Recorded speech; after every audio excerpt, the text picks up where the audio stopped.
High জানু, তুমি কি করছো? ওই তরে না না করছি, আমারে জানু ডাকবি না? হ্যাঁ, তাহলে কি বলে ডাকবো? বউ? ফাজিল শয়তান বদের হাড্ডি। আমাকে আর মেসেজ দিবি না, দিবি তো ব্লক খাবি। ওই দোস্ত, শোন না প্লিজ। আর কখনো তোকে এসব বলবো না। এবারের মতো মাফ করে দে আমাকে। প্লিজ দোস্ত, প্লিজ। না, তোকে অনেকবার মাফ করেছি, কিন্তু এবার আর মাফ করা হবে না। দোস্ত প্লিজ, লাস্ট একটা চান্স দে আমাকে প্লিজ। এমন হবে না কখনো, সত্যি বলছি। সত্যি তো? হ্যাঁ, সত্যি সত্যি সত্যি। এই তোর কসম। চুপ শয়তান, আমার কসম কাটবি না। কেন? এত কিছু জানতে হবে না তোর। আচ্ছা ঠিক আছে। তা কি করছিস এখন? বিছানা ঠিক করলাম মাত্র। অনেক রাত হয়েছে, এখন ঘুমাবো। কাল ভার্সিটিতে দেখা হবে, ওকে? এখন বাই অ্যান্ড গুড নাইট। এই নিশি। আবার কি হলো? উম কুত্তা, তরে কালকা ভার্সিটিতে পাইয়া লই, তরে জন্মের উম্মা দেওয়া এলুমু। বাই। Okay Janu, by. খুব রাগের ইমো দিলাম। অতপর মিস রাগকুমারী আমার সাথে রাগ করে চলে গেলেন ফেসবুক নামক ভার্চুয়াল জগৎ থেকে। আজ মনে হয় একটু বেশি রাগিয়ে ফেলেছি। উফ, কাল ভার্সিটিতে গেলে যে কি হবে একমাত্র আল্লাহই ভালো জানে। আর কিছু ভাবতে পারছি না। খুব ঘুম পেয়েছে, চোখ খুলে রাখতে পারছি না। এখনই ঘুমের রাজ্যে ডুব দিতে হবে। অতপর সোজা ডুব দিলাম ঘুমের রাজ্যে। ফুল সাউন্ডে অ্যালার্ম বাজছে। উফ, একদম মাথার কাছে। মোবাইলের অ্যালার্ম হিসেবে জাস্টিন বিবারের বেবি গানটা সেট করা ছিল। আমার অনেক পছন্দের একটা গান। অ্যালার্মটা বন্ধ করে মোবাইলের স্ক্রিনে তাকিয়ে দেখলাম 9টা বেজে গেছে। ঝড়ের গতিতে শোয়া থেকে উঠে বসে পড়লাম। ফোনের কল লিস্টটা একবার চেক করে দেখলাম নিশি ফোন দিয়েছে কিনা। কি ব্যাপার, আজ নিশি ফোন দিল না কেন? প্রতিদিন সকালেই তো নিশি আমাকে ফোন দেয়। ফোন দিয়ে আমাকে জাগায়, ভার্সিটিতে আসতে বলে। কারণ আমি খুব ঘুম কাতুরে, সকালে ঠিকমতো ঘুম থেকে উঠতে পারি না। কিন্তু আজ কেন ফোন দিল না? ঘটনা কি? পরক্ষণই মনে পড়ে গেল গত রাতের কথা। আমার উপর তো খুব রাগ করেছে। ফোন দিবে কিভাবে তাহলে? যতক্ষণ পর্যন্ত না রাগ ভাঙাবো ততক্ষণ পর্যন্ত আমার সাথে একটু টু শব্দও করবে না। সেটা আমি খুব ভালোভাবেই জানি। জলদি ভার্সিটিতে যেতে হবে এবং গিয়ে রাগ ভাঙাতে হবে। না হলে আমার সাথে আর কথা নাও বলতে পারে। দ্রুত বিছানা থেকে উঠে ফ্রেশ হয়ে নিলাম। একটা চেক শার্ট, একটা গ্যাবার্ডিং প্যান্ট আর আমার চশমাটা পরে খাবার টেবিলে চলে আসলাম ব্রেকফাস্ট করতে। ব্রেকফাস্ট করার পর রুম থেকে ভার্সিটির ব্যাগ আর মানি ব্যাগ নিয়ে বেরিয়ে পড়লাম ভার্সিটির উদ্দেশ্যে। ততক্ষণে প্রায় 10টা বেজে গেছে। ঘড়ির কাঁটায় ঠিক 10টা 20 মিনিটে ভার্সিটির গেটের সামনে এলাম। তারপর সোজা চলে এলাম আমার ক্লাসে। সারা ক্লাস তন্ন তন্ন করে খুঁজলাম, কিন্তু কোথাও নিশিকে খুঁজে পেলাম না। ফোন দিচ্ছি কিন্তু ফোনও রিসিভ করছে না, বারবার ফোনটা কেটে দিচ্ছে। এই মুহূর্তে আমার কি করা উচিত বা কি করা দরকার সেটা মাথায় আসছে না। বিষণ্ণ মনে রুম থেকে বেরিয়ে যাচ্ছি। তখনই, কিরে, কাউকে খুঁজছিস আসিফ? হ্যাঁ রে দোস্ত, নিশিকে দেখেছিস? ওকে কোথাও খুঁজে পাচ্ছি না। ফোন দে তাহলে। ফোন দিচ্ছি তো, কিন্তু প্রত্যেকবারই ফোন কেটে দিচ্ছে। কেন, কিছু হয়েছে তোদের মধ্যে? ওই আর কি, একটু ঝগড়া। জানলে বল না প্লিজ, নিশি কোথায় আছে প্লিজ। ভার্সিটির পিছনের বাগানে একা বসে আছে, ওখানে যা। তোকে অসংখ্য ধন্যবাদ আদিবা, আমি যাচ্ছি। অতপর আদিবার প্রত্যুত্তর না শুনেই বাগানের দিকে দিলাম দৌড়। যেভাবেই হোক নিশির রাগ ভাঙাতেই হবে। বাগানের ভিতর ঢুকে দেখলাম নিশি বাগানের একপাশে জড়সড় হয়ে বসে আছে আর মোবাইল টিপছে। আমার পায়ের আওয়াজ শুনে নিশি ওপরের দিকে তাকালো। আমার দিকে একবার ভুরু কুঁচকে তাকিয়ে আবার মোবাইল টিপায় মনোযোগ দিল। আমি আস্তে আস্তে গিয়ে তার পাশে বসে পড়লাম। বসতে দেরি, কিন্তু উঠতে যেতে আর দেরি নেই। আমি বসা মাত্রই নিশি ওর মোবাইলটা ব্যাগে ভরে উঠে দাঁড়ালো আর যাওয়ার জন্য ডান পাটা বাড়ালো। আমি খপ করে নিশির বাম হাতটা ধরে ফেললাম। হাত ছাড় বলছি। না, ছাড়বো না। যতক্ষণ রাগ না কমবে ততক্ষণ তোর হাত ধরে বসে থাকবো এখানে। আসিফ, হাত ছাড় বলছি, আমি খুব ব্যথা পাচ্ছি। ব্যথা পাচ্ছে শুনেই আমি নিশির হাত ছেড়ে দিলাম। কারণ আমি নিশির কষ্ট মোটেই সহ্য করতে পারি না। কারণ আমি নিশিকে অনেক ভালোবাসি, কিন্তু বলার সাহস পাই না। বললে যদি কথা না বলে, কথা না বললে আমি একদম শেষ। কারণ নিশিবিহীন আসিফ কখনো বেঁচে থাকতে পারে না। এই তোর কোথায় লেগেছে? বল, বল কোথায় ব্যথা পেয়েছিস? উত্তেজিত হয়ে নিশির হাতটা এদিক ওদিক ঘুরিয়ে, আরে বোকা, লাগেনি কোথাও। এত উত্তেজিত হোস না। এখন হাতটা ছাড়, কেউ দেখলে সমস্যা হবে। অতপর আমি নিশির হাতটা ছেড়ে দিলাম আর নিশিকে বললাম আমার পাশে বসতে। নিশি কোনো কথা না বলে চুপ করে আমার পাশে বসে পড়ল। নিশি, কি? রাগ কমেছে? না। কি করলে তোর রাগ কমবে বল প্লিজ। জানি না। Please Nishi ball please. একটা গান শোনা তাহলে। গান তো পারি না দোস্ত। তাহলে আমি যাই। এই দাঁড়া দাঁড়া, গাচ্ছি। গা। মাথায় দুষ্টুমি বুদ্ধি আটিয়া গেল। গান তো পারি না, তবে একটু দুষ্টুমি করলে মন্দ হয় না। কি রে, গা। হ্যাঁ গাচ্ছি।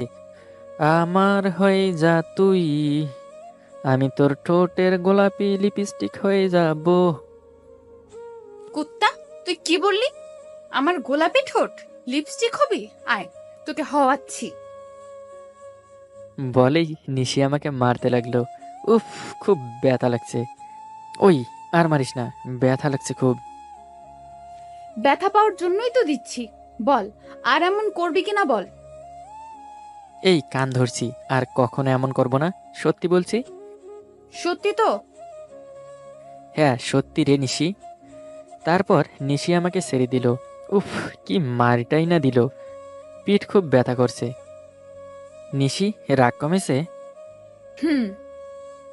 তাহলে চল ফুচকা খেয়ে আসি। ফুচকা? দোস্ত চল জলদি, অনেক দিন যাবত খাই না। প্লিজ চল জলদি। হা হা হা, চল। অতপর চলে আসলাম ভার্সিটি ক্যান্টিনে। দুজনে ফুচকা খেলাম মন মতো।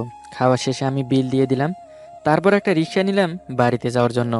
যেহেতু আমার বাড়ি ফেলে রেখে নিশির বাড়িতে যেতে হয়, সেহেতু একটা রিক্সায় নিলাম। আমি আগে নেমে পড়ব, আর নিশি রিক্সাতে করে চলে যাবে তার বাড়িতে। আমি আর নিশি এক রিক্সাতে পাশাপাশি বসে আছি। বারবার নিশির শরীরের সাথে আমার শরীর লাগছে। অনুভূতিটা যে কি সেটা বোঝাতে পারবো না। এই নিশি, কি বল? তোর হাতটা একটু ধরি। কি বললি? বললাম একটু তোর হাতটা ধরি। চুপ শয়তান। ধরি। জানি না। আমি নিশির বাম হাতটা ধরলাম। ও আমার দিকে একবার তাকালো, কিন্তু পরে আর কিছুই বলেনি। আয় আসিফ, তোর বাড়ির সামনে চলে এসেছি, নেমে পড়। শালার রিক্সা এত ফইন্নি ক্যারে, এত তাড়াতাড়ি চলে এলাম। আর কিছুটা সময় দেরি হলে কি হতো? তবে একটা ব্যাপার আমি লক্ষ্য করেছি, সেটা হচ্ছে আমি যখন চাই সময় দ্রুত চলে যাক, তখন যেন সময় যেতেই চায় না। আর যখন চাই না, তখন সময় খুব দ্রুত পার হয়ে যায়। আজকেও ঠিক এমনটাই হলো। চাচ্ছিলাম সময় যাতে না যায়, কিন্তু ভাগ্য খারাপ, সময় খুব দ্রুত চলে গেল। রিক্সা থেকে নেমে ভাড়া দিয়ে দিলাম। তারপর নিশিকে বিদায় জানিয়ে বাড়িতে চলে আসলাম। আজকের দিনটা বেশ ভালোই কেটেছে। ইস, যদি প্রতিদিন নিশিকে নিয়ে রিক্সাতে ঘুরতে পারতাম। ভাবতেই নিশির ফোন। কি রে, কি করছিস? এই তো শুয়ে শুয়ে তোর কথাই ভাবছিলাম, আর ঠিক তখনই তুই ফোন দিলি। তুই আবার আমার কথাও ভাবিস? কেন ভাবতে পারি না বুঝি? এত কিছু জানি না, যে জন্য ফোন দিয়েছিলাম সেটা বলি। বল। কাল ভ্যালেন্টাইন্স ডে। কালকে কোথাও ঘুরতে যাব, বুঝেছিস? কি? অবাক হচ্ছিস কেন? না এমনি, বল কোথায় যাবি? তুই যেখানে নিয়ে যাস। আচ্ছা, বিকেলে আমার বাড়ির সামনে এসে ফোন দিস। আচ্ছা, এখন bye. Okay bye, good night. Good night. এ তো দেখছি মেঘনা চাইতেই বৃষ্টি। কাল ভ্যালেন্টাইন্স ডে, তারপর আবার আমার সাথে ঘুরবে। নিশ্চয়ই কিছু একটা কাহিনী আছে। আর কাল যেভাবেই হোক নিশিকে আমার মনের কথা বলবই। বেশি দেরি করলে যদি হারিয়ে যায় আবার, তাহলে সবই শেষ। কিন্তু কাল আমি এর একটা বিহিত করেই ছাড়বো। পরে যেটা হওয়ার হবে। অতপর আমি বিছানা ঠিক করে ঘুমিয়ে পড়লাম। সকাল 8টায় ঘুম থেকে উঠে পড়লাম। ফ্রেশ হয়ে খেয়ে আবার ঘুমিয়ে গেলাম। রাতে আর নিশিকে উইশ করিনি, কারণ যদি রাগ করে তাহলে আজকের দিনটাই মাটি। ঘোরা তো দূরের কথা, আমার সাথে একটি কথাও বলবে না। সেজন্য আর রাতে উইশ করিনি। দুপুর 2টায় ঘুম থেকে উঠে পড়লাম। তারপর বাথরুম থেকে হাত মুখ ধুয়ে আসলাম। একটা পিঙ্ক কালারের পাঞ্জাবি, আমার 3.5 পাওয়ারের চশমা, যেটা ছাড়া আমি কিছুই দেখতে পাই না, আর একটা জিন্স প্যান্ট পরে চেয়ারে বসে রইলাম। খাবার খাইনি, খেতে ভালো লাগছে না তাই। অলরেডি 3:30 বেজে গেছে। হঠাৎ ফোনটা কেঁপে উঠলো। দেখলাম নিশি ফোন দিয়েছে, হয়তো বা বাড়ির কাছাকাছি চলে এসেছে। ওই আসিপ্পা, তুই কই রে? এই তো এক্ষুনি বের হব, তুই চলে এসেছিস? হ্যাঁ, জলদি আয়, রিক্সা দাঁড় করিয়ে রেখেছি।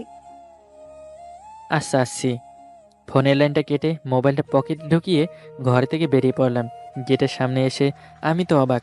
আমি কাকে দেখছি? এটা নিশি তো। ওকে আজকে এত সুন্দর লাগছে কেন?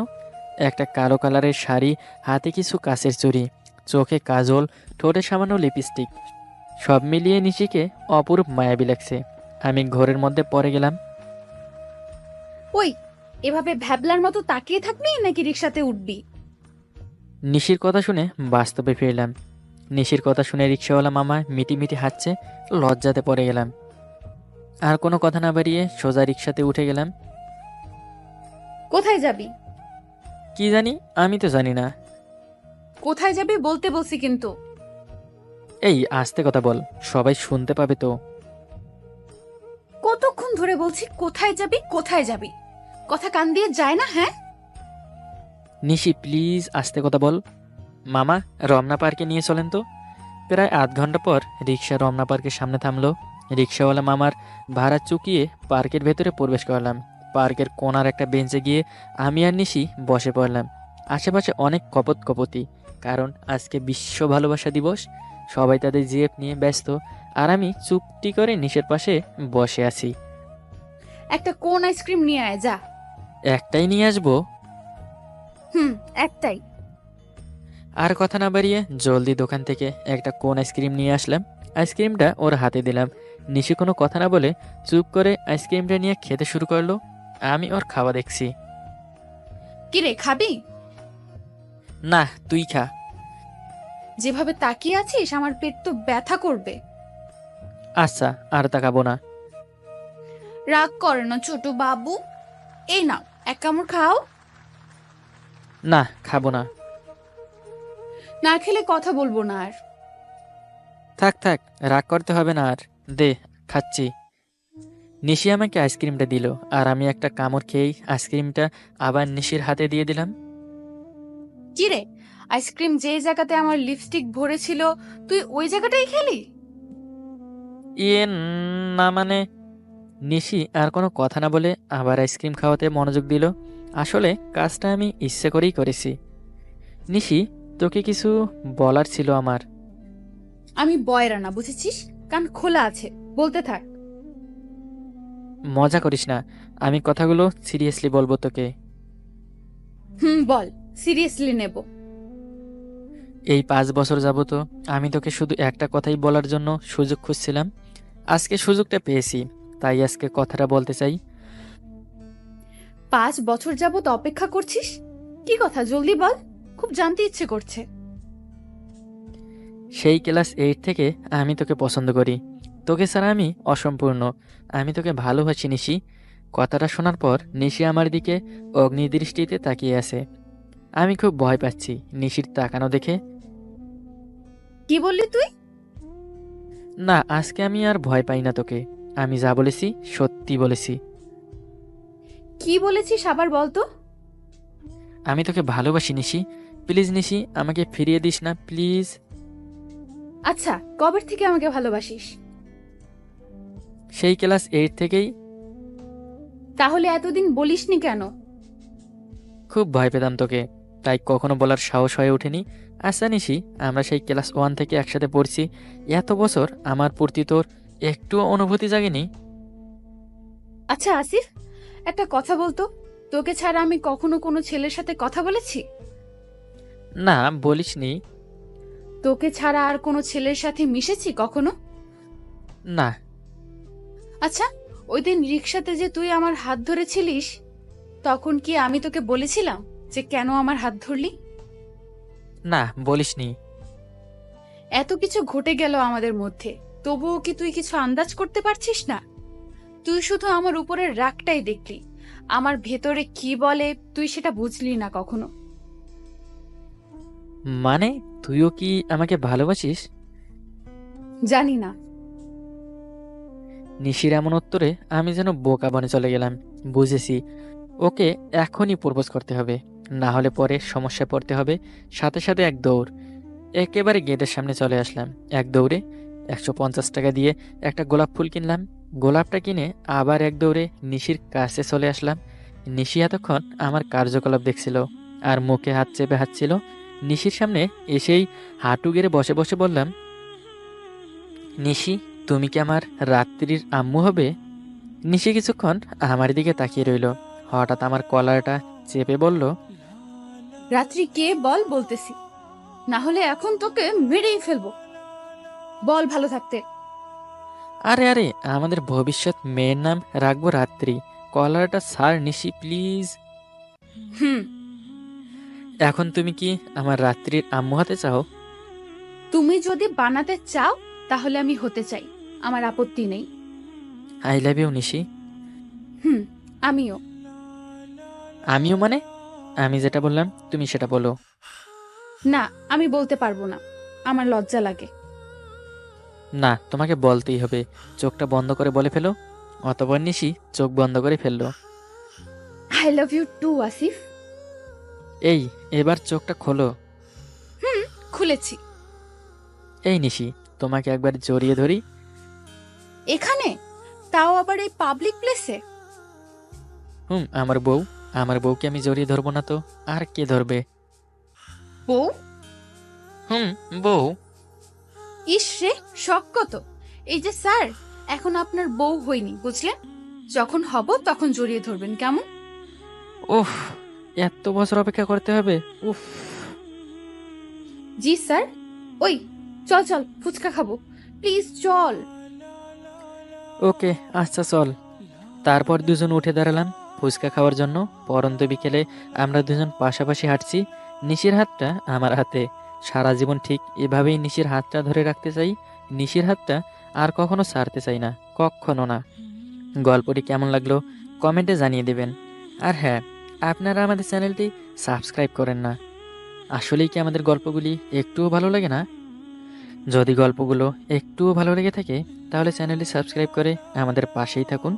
ধন্যবাদ সবাইকে।